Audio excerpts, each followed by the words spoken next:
Hi, I'm Aaron, and welcome to my YouTube channel, Keep Painting Minis. This is the channel where we keep painting minis because it's fun to do and fun to watch. We'll learn, we'll improve, and most of all, we'll keep painting minis. Today we're going to paint one of these fellows, a Warhammer 40,000 model from the Adeptus Mechanicus Serberys Raiders box. We're gonna paint him or her, you really can't tell the way they're clothed, in this configuration with the lever action rifle. This configuration is referred to as the Serberys Sulphurhound. So let's meet back here and get started.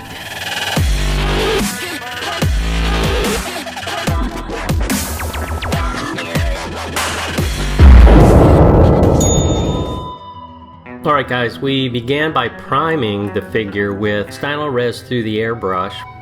We did zenithal, so we got some black undercoat, and then from above we used the white, and then as you saw on the base we used the sand or the beige color from Stylo Res, and that'll be a good primer base for the desert sand basing that you'll see on the final model. Alright, now we're going to begin base coating with Pro Acryl Coal Black. It has great coverage. It's quite matte and a little bit chalky, quite frankly, but you'll see why we're still using that as a terrific undercoat for the skin of the hound. I think of this as, it seems to me like some sort of flexible rubber cladding that's suitable for, or that seems apt for this robot horse, hound. You 40Kers know more than, you know, tell me in the comments exactly what sort of beast this guy is. And you saw that I kept the assembly separate. Here's the rider now separately. I'm also going to give his pants the Pro Acryl Coal Black base coat. And you'll see that I'm generally tracking the box art here. So that's the coal black base coat now, and you'll see that it is awfully matte and a little bit chalky. But here's what we're gonna do. We're gonna cover that with the Wildwood contrast paint, which is a warm brown, but we're not gonna lose our black. You'll see, because we're gonna bring this back up with a blue tint and blue highlighting, that it's going to really read as black. But I like to add this Wildwood contrast paint for warmth. You can actually shade black with brown, and your eye and your brain sort of pick that up as a color variation. We've done the same on the rider's pants, and now you'll see how that takes away the chalkiness, the streakiness, and gives it a nice warm brownish hint, but still reads in black, and you'll see it will read in black once we highlight that up with a blue. Now we're going to cover all the metal bits with what I love is the Vallejo metal color line, and this is their second darkest. This is the dark aluminum. It goes steel, then dark aluminum, then silver, and then aluminum, and those are the 4 different levels of brightness. This stuff just covers wonderfully, flows wonderfully. I'm not the only one who thinks this is some of the best metal acrylics out there. You'll see we're covering all his metal bits. We'll be doing that the same on the rider as well. You know, these guys are robots and they've got a lot of metal bits, and I suppose it's under their skeletal structure as well. I'm not sure what's under the clothing. So we'll just make our way around the model, both the horse hound riding beast and the rider here, and we'll make our way around the model and cover all the metal bits with a base coat of this terrific dark aluminum.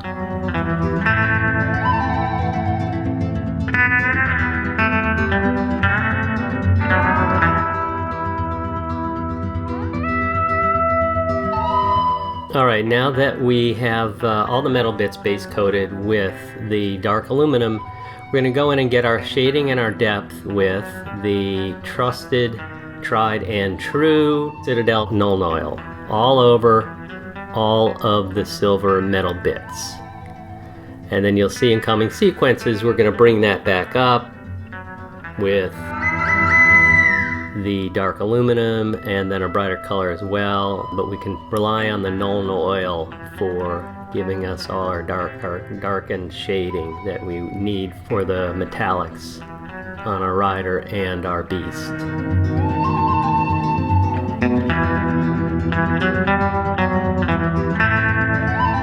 Make our way around the beast, and we'll also make our way around the rider.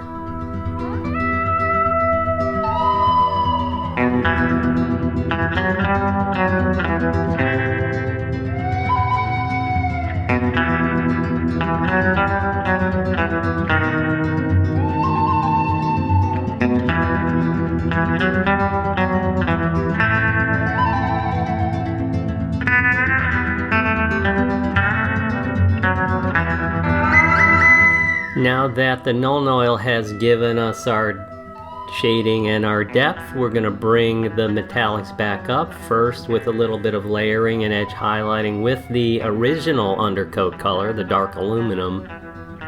So again, make your way around the model, pick out those edges with either the edge of your brush, as you'll see, or carefully with the tip of the brush. So make your way around the model, look for all the high points.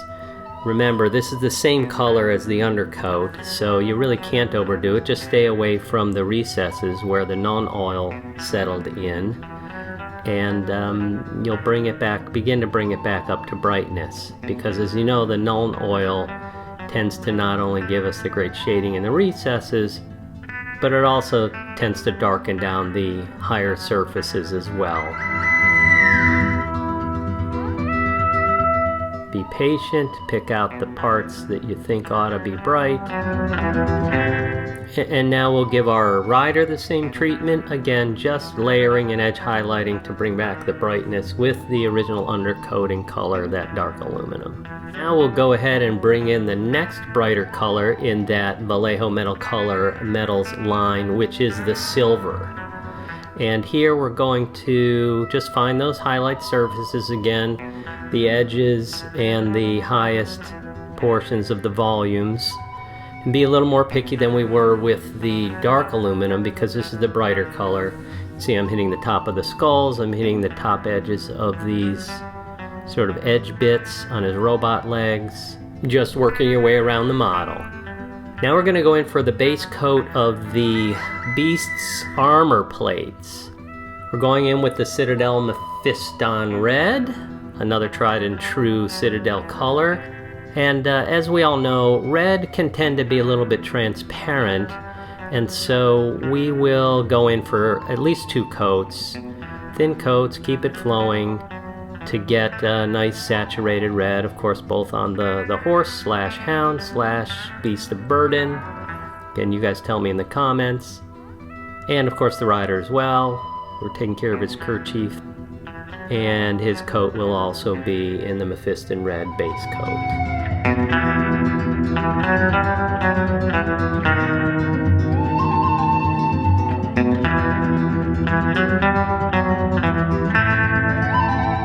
Now we're coming in to begin to bring up with highlighting and tinting the beast's hide. Remember, black. We're going to bring it up with blue. And here is, as you saw on my thumb, an incredibly watered down dark gray blue mixed with glaze medium to get it to that very thin glaze to work our way around the hide. And this takes patience, just thin layer after thin layer, round and around.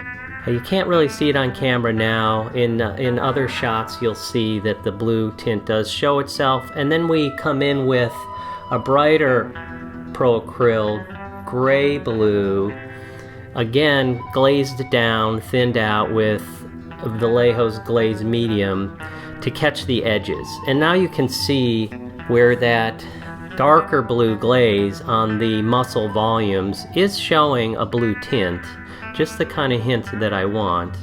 And in real life, beyond the camera, it shows up quite nicely. And now I'm working my way around the model with, again, the brighter gray blue Pro Acryl. Again, glazed down about 50-50, a little less than 50, mostly paint, maybe a third of glaze medium. And we're catching the edges carefully with the tip of a zero, that happens to be a zero Artist Opus brush. And now we're coming in with the shade for the Mephiston Red, which is going to be the Gore-Grunta contrast paint from Citadel. These darker contrast paints make for a terrific recess shading paint where you're going in carefully with your brush and you're just picking the spots where you want your shading as opposed to an all-over wash. The contrast paints can serve as an all-over wash as well, especially when you thin them out with their contrast medium. But here I'm doing what we'll refer to as an intentional recess shading, where I'm just going in with my brush and hitting the recesses in particular and not an overall wash. Getting the armor panels that way too, up toward the edge of their rims, working our way around the model with the Gore-Grunta as the shading color. A warm brown makes a terrific shade for Mephiston Red. Now we're going to go in and glaze up the red panels to get some color variation on the high points of the volumes. And this is the Citadel Bloodletter Glaze. The glaze colors are sort of like a candy coat color, a little bit glossy, and it is very subtle, as you'll see. In real life, beyond the camera, you can see that orange coming out a little better than you can on the camera. But subtle is good. These are all very flat surfaces. And that's one interesting thing about this model is, frankly, there is not a lot of opportunity for dramatic contrast because it's comprised of largely big flat surfaces. And now, to improve that contrast, we're coming in with the yellow glaze color from Citadel, which is the Lamenter yellow. And again, making our way around those red panels. And I know you can't see it very well through the camera, but there is a highlighted color variation going on here. And again, patiently making our way around the model.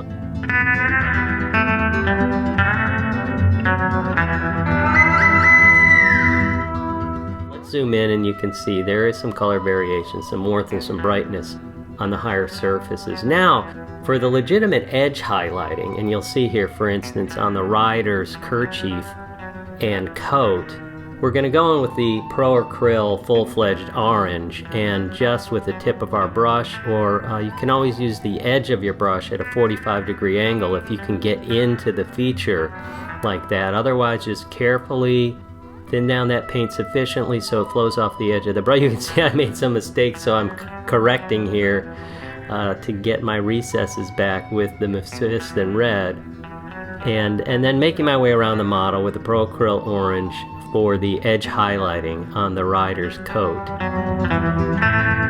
Now we're going in with a golden brown to base coat so that my lighter colors will take well. So I'm base coating the inside of the rider's jacket.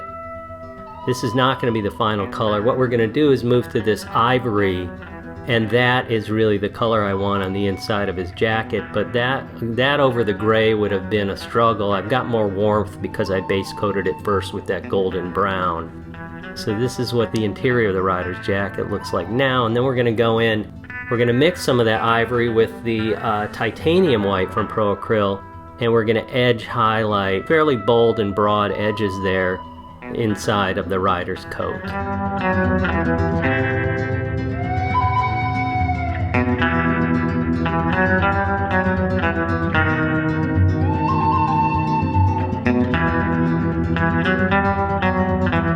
Next, we're coming in with the Mornfang Brown from Citadel to base coat the saddle, and really we're going to leave that saddle alone after this Mornfang Brown. It does cover nicely. It looks a little brush strokey now, but it settles well. It's a terrific paint. And the rider's going to be on that saddle, so no one's going to see it, but we've got to paint it out of principle, right? So that's what we have here. Now we're coming in on the leather bits with again, the Gore-Grunta contrast paint. And that makes a terrific color for Old Western themed leather bits, of which there are quite a few amongst the rider and his beast. With the contrast paints, load up your brush sufficiently so that the contrast sort of wicks off the brush. You don't want to rub contrast paint onto the surface. You want to let the surface take the paint off the brush. Then it'll behave as it was designed to behave. It'll find its way into the crevices. It'll settle sufficiently on the flat surfaces with hopefully not a lot of pooling. And if there is a lot of pooling, of course, you go back in with a relatively dry brush and you can wick the pooling away from anywhere that it doesn't look right to you. But this contrast paint, and particularly Gore-Grunta fur and some of the other browns, just do a great job. One shot and you have a wonderful leather coat with wonderful leather variation in values and instant shading, instant highlights, as you'll see once we have this guy's leather completely covered.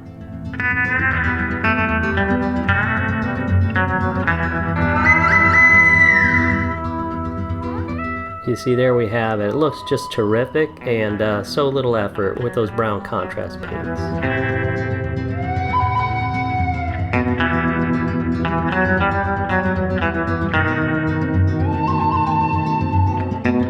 And now we're coming in with, again, Vallejo metal color, this time the copper color, for some of the metal trim to complement that aluminum/silver color, as you'll see, including the trim on the rifle, and you'll also see, importantly, and following the box art essentially, the trim on the hound, the horse and hound, the armor panels on the hound, and you'll see that that takes some careful brush work to make your way around those armor panels carefully, and then of course plan on some touch-up, but you'll see that in just a minute.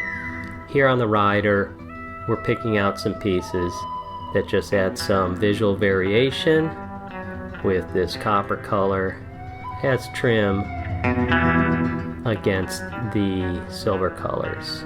And the copper is a nice warm color that also coordinates well with the Mephiston red and what we've done there with the reds. Now on the beast, pick out a few pieces like these pivots on his knees, and of course the edges of the armor panels. And if you can get those, as you see, with the edge of the brush, when you can't reach in with the edge of the brush, then you're going to have to go in with the tip. Very carefully make your way around, have your Mephiston red, and also remember we shaded with the Gore-Grunta fur, so have the Mephiston red and the Gore-Grunta fur at the ready, so when you're done with this lining of these panel edges with the copper, you'll go back in and do any touch-ups that are necessary so that you have some clean edges. Be patient, wear your magnifying goggles if you need to. Now that we've base coated everything we need to with the copper, and we've done a little more of the aluminum bits that I've missed, we're going to go back in with our Nuln Oil, and we are going to shade down the copper. So work your way around the model. You'll see that perforated faceplate looks great in copper as a contrast, and we're going in with our Nuln Oil to shade it appropriately. Same with his eye slits. We have made that air tank, gas tank, fumes tank, copper as well for contrast. We're going around the nib of the edge there with the Nuln Oil to add depth, add contrast. Same thing on the other side. Take your time, make your way around the model. If you've got too much pooling, you wick your brush clean on your dry paper towel and you go back in and you can wick off any pooling where it might have collected where you don't want it to. And you see I missed the armor panel on his throat. I'll catch that off camera. Now we're headed to the Camo Green, the Pro Acrylic Camo Green, just for this very small detail. These, what I think are rubber hoses. So there are some rubber hoses that will catch with this Camo Green. It gets darker, it gets more legitimately camo color when it dries, as you'll see. As you apply it, it seems a little more bright, a little more avocado, but when dry, it looks more of a military drab Camo Green. I'm sure those are two different colors and someone's going to correct me. We've also got some of these hoses on the Raider that we have to catch with this same color. On the box art, they yellow stripe hazard painted these things, some of these. That idea just didn't seem right to me. I think this more subtle sort of green hose seems more realistic to me.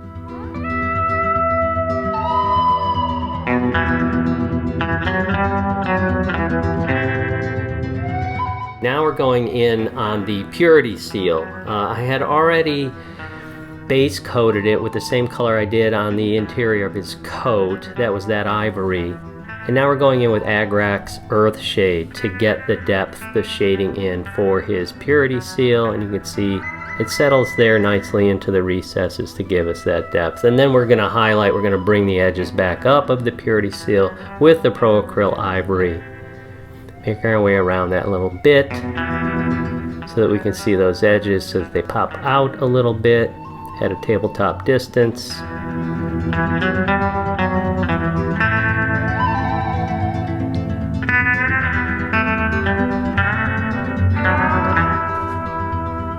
And now our purity seal is going to be base coated in the Screamer Pink from Citadel. So we're going to make our way around that little wax seal, wax emblem, first with Screamer Pink, and then you'll see in the next sequence we will bring that up a little bit with a brighter color.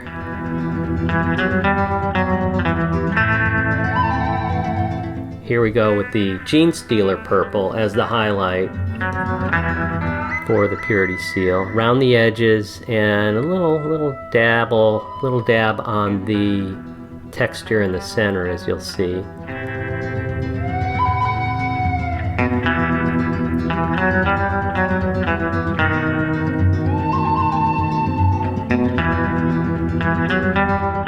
Okay, secret here. Get yourself a Microline 003 pen to write on purity seals and scrolls. Enough said. Now we're going in with a bright neutral gray and this perfectly flat top tiny brush to dry brush over the corrugated hoses. So I happen to have this brush from Rosemary & Co. that has this shape, as you can see. So we've wiped almost all of the paint off our brush on a paper towel, so very, very little can come off, and then we're just gently going against the grain on those perforated hoses. That was the last painting step, and I've gone ahead and assembled the model and sprayed it, as always, with a Vallejo matte finish through the airbrush. The thing is that there are portions of the model that don't want to be matte. They want to be a bit shiny, so I'll go in afterwards with brushing satin varnish on parts that ought to be a little shiny. In this case, the metal parts of the robot structure. And also, I felt that this hide on the beast is some sort of flexible rubber cladding. That was my vision of it. And so I added the satin highlight to the hide of the beast as well. And with that, stagehand, please open the curtain, and here we have the completed model. I hope you enjoyed viewing the video as much as I enjoyed painting the model. I look forward to having you along for all of my other Keep Painting Mini videos, and let's keep painting minis. If you enjoyed these videos, please click like, also subscribe. We'll be coming out with videos regularly, and share the video to those who might be interested. Thanks a lot. See you soon.